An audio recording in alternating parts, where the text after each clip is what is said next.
rehema zako zikayaguse maisha yangu katika jina la Yesu. Baba, asante kwa sababu utanitendea na zaidi ya kunitendea katika jina la Yesu. Nisamehe makosa yangu ambayo nimekutendea, naomba unisamehe. Kaa, alafu weke mikono yako mbele. Kaa tu.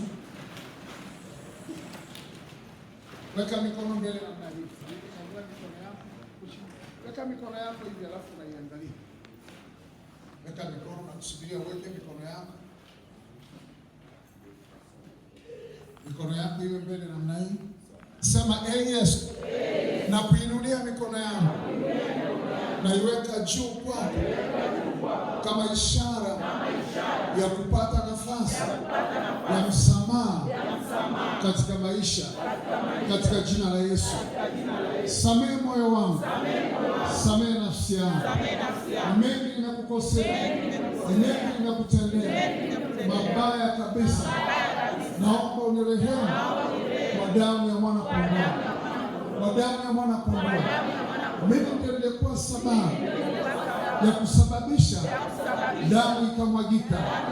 Mimi ndio nimekuwa sababu ya matukano. Mimi ndio nimekuwa sababu ya kufanya vibaya. Naomba unisamehe, naomba unirehemu. Tumia mikono yako, tumia mikono yako. Baba, katika jina la Yesu, asante kwa ajili ya mchana. Ninakushukuru Baba, nakushukuru Baba kwa ajili ya kila mmoja aliyefika na pandisha mikono yao msalabani, nikikuomba rehema na neema kwa ajili ya mikono yao. Naomba rehema na neema kwa ajili ya maisha yao pia katika jina la Yesu.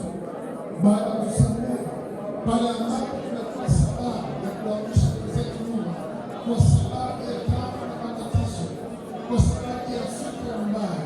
Naomba msamaha kwa ajili ya kanisa. Naomba msamaha kwa ajili ya watoto waliowazaa katika kipindi changu. Naomba msamaha kwa ajili ya watoto wa kiroho. Naomba rehema zako na neema Baba kwa ajili ya madhabahu, kwa ajili ya moyo wangu, kwa ajili ya nafsi yangu pia. Nafsi yangu na kubariki. Baba, naomba msamaha. Baba, naomba rehema zako kwa ajili ya mikono hii, kwa sababu mikono hii inagusa kila mtu. Naomba msamaha. Inagusa kila kitu. Baba, naomba msamaha kwa ajili ya mikono. Baba, naomba rehema zako kwa ajili ya naomba rehema kwa ajili ya mwanadamu, kwa ajili ya mwanamama, kwa ajili ya mtoto na kijana. Naomba rehema kwa ajili ya maovu yote yanayotokea ndani ya nchi na ndani ya umma pia. Naomba msamaha kwa ajili ya maovu yanayotokea ndani ya nyumba yangu. Naomba msamaha na rehema zako Baba.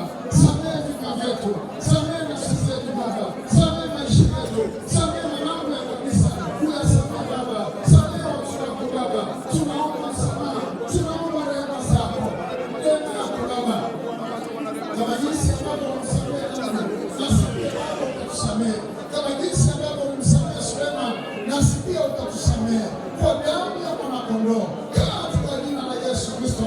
Samehe maneno ya kinywa chetu, samehe maneno ya vinywa vyetu kwa damu ya mwana-kondoo, katika jina la Yesu. Baba, asante kwa sababu tunaenda kuanza nawe katika neno na tunakwenda kumaliza nawe katika neno. Ni katika jina la Yesu Kristo, na kila mwenye pumzi aseme amen. Hebu mshangilie Bwana kwa vigelegele. Bado makofi yalikuwa machache, kila mtu alikuwa na shughuli zake. 1, 2, 3, makofi kwa Bwana. Ongeza tena makofi zaidi kwa Bwana. Punga namna hii. Sema Yesu amenisamehe. Sema Yesu amenisamehe. Kwa kuwa Mungu ni wa huruma. Yeye amenisamehe. Yeye amenisamehe. Kama angelihesabu makosa, tungekuwa wapi?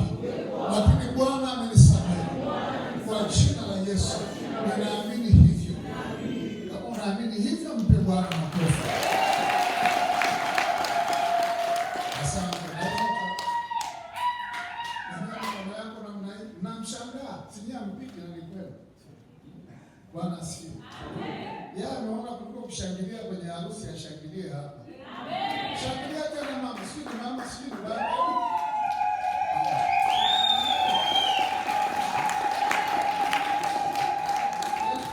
Tena mama mtu mzima kabisa. Amen. Lakini wasichana wenye nguvu wanashindwa kufanya nini? Jamani, Usisahau jambo moja. Hizi ndio nyakati za mwisho. Na wakumbusha tena leo kwamba nyakati za Biblia inasema utasikia mtu anakufa pale hapa pale. Kwa mwezi mzima unaweza ukahesabu ukakuta kuna boma moja imezika zaidi ya watu 15 mpaka 20. Sasa ndio yenyewe ule ujumbe ambao alikuwa anawafundisha miaka 3 iliyopita ndio sasa. Usifikiri kitatulia, kinakwenda kabisa. Mpaka unafika mahali wewe mwenyewe ukifiwa hauna sababu ya kumwambia jirani. Yaani unazika mwenyewe na ndugu zako mnamaliza. Unazika mwenyewe na baba na mama mnafanya nini? Ndio nyakati za kujitakasa na kujiweka mbele za Bwana. Utadharau na kucheka, lakini siku ikifika utasema hichi ndio kilio cha kusaga nini? Amen. Ni kwangu na kwako. Kilio sio cha kwako, cha kwetu wote. Mimi nakuwa unaweza ukamaliza zaidi ya miaka 5 ukasikia kifo cha mtu huyu, tena watu wanashangaa. Siku hiyo mtu akifa watu wanalia mpaka wanazimia. Lakini maandiko yanasema kadri mnavyoenda mtazidi kufanya nini? Zoea. Kwa hiyo kwa sasa watu wengine wamekwishazoea kabisa. Kumuuliza mtu anakwambia ni kawaida, ndio sasa. Kwa hiyo ndio wakati wa kujiweka mbele za Mungu sawa sawa. Haujui kesho yako wala unajua ndio. Biblia inasema maiti ya mwenye haki wangu haitafanya nini? Yaani mtu ambaye anajibidilisha kuomba sio kuombewa, yaani kuomba wewe mwenyewe unajifua peke yako. Kwa unapoomba zile nguvu za Mungu zina tabia ya kukaa ndani ya mtu, lakini usipoomba zinahama. Hata kama una unabii mkubwa namna gani, kama hautaomba zile nguvu haziwezi kukaa ndani. Wamama wako hapa. Wamama mpo eh? Hebu nyosha mkono kama mpo. Hebu mtoto wako ajifungue, binti yako au mkwe. Alafu msimuogeshe kabisa ndani ya miezi 3. Hiyo nyumba inakuwaje? Inakuwaje? Inakuwa mbaya. Basi ndio hivyo, mtu akiacha maombi ndivyo anavyokuwa. Kwa hiyo unaoza pasipo wewe kujua. Unatembea ukiwa umekufa angali uko nini? Uko hai. Kwa hiyo jitahidini sana wakina baba, sasa baba ni wavivu. Jitahidini afaka na mama Sakina anasema, Mungu nisaidia, shekia hivyo. Lakini baba wanakuwa ni nini? Ni wavivu wa kuomba. Kabisa ambavyo unakuwa mvivu duniani, na ndivyo kwa Mungu utachelewa kufika vile vile. Na haya mambo lazima tuwaeleze, isiye katokea tu tunawaambia pokea, lakini maisha yako ya baadaye tunashindwa kuongea maisha ya baadaye. Bwana asifiwe. Naomba weke mikono yako namna hii, alafu nikupe neno la unabii. Mwinjilisti anayefundisha ajaribu kutumia kama dakika 10 niweze kuombea watu. Kama utaweza hapo nitafurahi sana. Nyanyua mikono yako juu. Maana pia Mungu ni wa mipango na Roho Mtakatifu ni wa mipango pia. Kila kitu kilichopangwa mbinguni kipo pia duniani. Nyanyua mikono yako juu. Nataka nikutamkia kwamba miezi 3 kuanzia sasa Mungu anaenda kuondoa laana ya kizazi cha kwanza mpaka kizazi cha 4 kwenye uchumi wako. Nitawasomea baadaye Hesabu 22 mstari wa 6. Kwa hiyo kuanzia leo unapotia sadaka hapo, laana ndio inaanza kuondolewa namna hiyo. Huo ni ufunuo na ni ujumbe kabisa uliokamilika. Laana, watu wengi wanapita kwenye laana za wazazi, mababu na mabibi, laana ya kukosa kubarikiwa. Hasa sana laana ya kukosa kubarikiwa.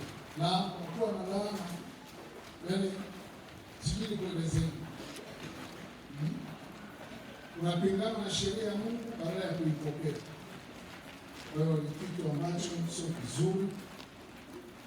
Iwe laana hiyo itaondoka kuanzia leo. Miezi mingapi? 3. Kadri unavyoomba